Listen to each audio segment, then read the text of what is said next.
Platform x पर इसकी जानकारी दी। उन्होंने कहा कि 70 लाख से भी ज्यादा महिलाओं को ये राशि मिलेगी। रायपुर के साइंस कॉलेज में बड़ा आयोजन होगा। प्रधानमंत्री नरेंद्र मोदी भी वर्चुअली इस कार्यक्रम में जुड़ सकते हैं। तो महतारी वंदन योजना के तहत राशि सीधे महिलाओं के अकाउंट में ट्रांसफर होगी और 10 मार्च को महतारी वंदन योजना की राशि अकाउंट में आएगी। पीएम मोदी भी वर्चुअली जुड़ सकते हैं। पीएम मोदी की गारंटी यानी कि गारंटी की भी गारंटी, और इसको पूरा करने के लिए साई सरकार अग्रसर, जिसमें कि 10 मार्च को महतारी वंदन योजना की राशि महिलाओं के अकाउंट में ट्रांसफर होगी।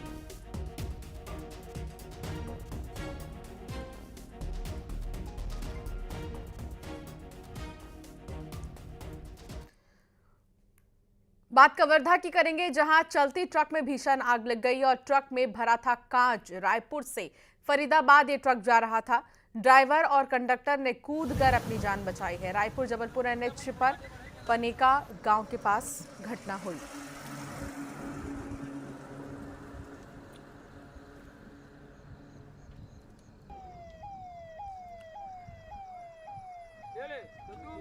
तो वहीं आज कांग्रेस की पहली लिस्ट आ सकती है। छत्तीसगढ़ की 4 सीटों पर नाम तय हो जाएंगे। 7 सीटों पर अभी पेच फंस रहा है। राजनांदगांव से भूपेश बघेल का नाम तय माना जा रहा है। कोरबा से ज्योत्सना महंत का नाम तय माना जा रहा है।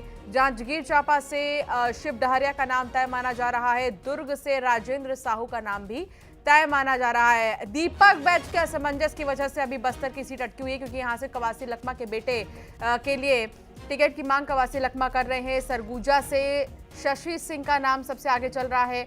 बड़े नेताओं के विरोध की वजह से शशि सिंह का नाम अटका हुआ है। बिलासपुर से विष्णुदेव को प्रत्याशी बनाया जा सकता है।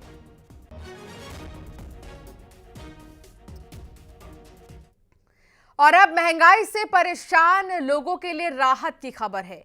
उज्ज्वला में राहत के बाद अब सभी के लिए एलपीजी सिलेंडर के दाम कम हो गए हैं। एलपीजी सिलेंडर 100 रुपए सस्ता हुआ है। अंतर्राष्ट्रीय महिला दिवस पर पीएम मोदी ने ट्वीट कर इसकी जानकारी दी है। पीएम मोदी ने महिला दिवस के अवसर पर ट्वीट कर कहा कि आज हमने एलपीजी सिलेंडर की कीमतों में 100 रुपए की छूट का बड़ा फैसला किया है। इससे नारी शक्ति का जीवन आसान होने के साथ ही करोड़ों परिवारों का आर्थिक बोझ कम होगा। ये कदम पर्यावरण संरक्षण में भी मददगार बनेगा।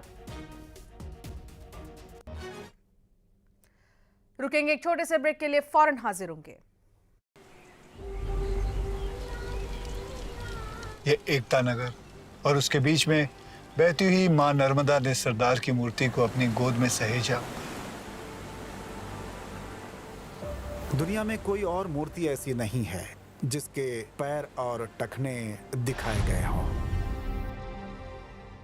इस प्रतिमा के लिए लंबे समय तक अध्ययन चला। इस मूर्ति को 180 किलोमीटर की हवाई गति के लिए भी डिजाइन किया गया था। सीस्मिक जोन के हिसाब से इसे जोन 4 के लिए डिजाइन किया है। इसलिए हम बड़े गर्व के साथ कह सकते हैं कि इस मूर्ति की आयु सैकड़ों साल से भी अधिक होगी।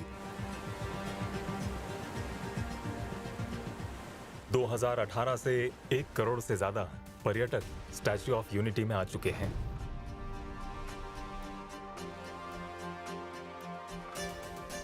पर्यटन में लोग जो कुछ भी देखना चाहते हैं वो सब स्टैच्यू ऑफ यूनिटी में मौजूद है।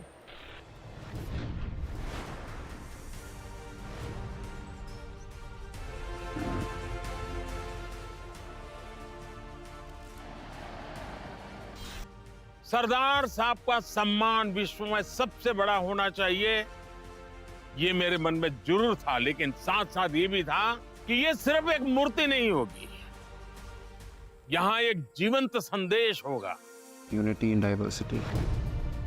और उस प्रतिमा के साथ वजूद में आई एक अनोखी जगह, एकता नगर।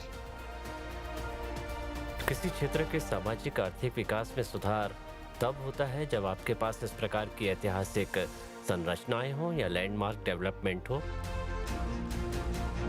बहुत बदलाव आ गया है।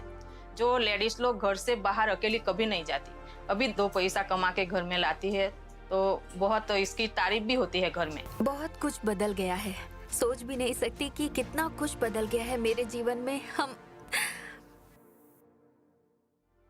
एक सपना इस प्रतिमा की आंखों में है।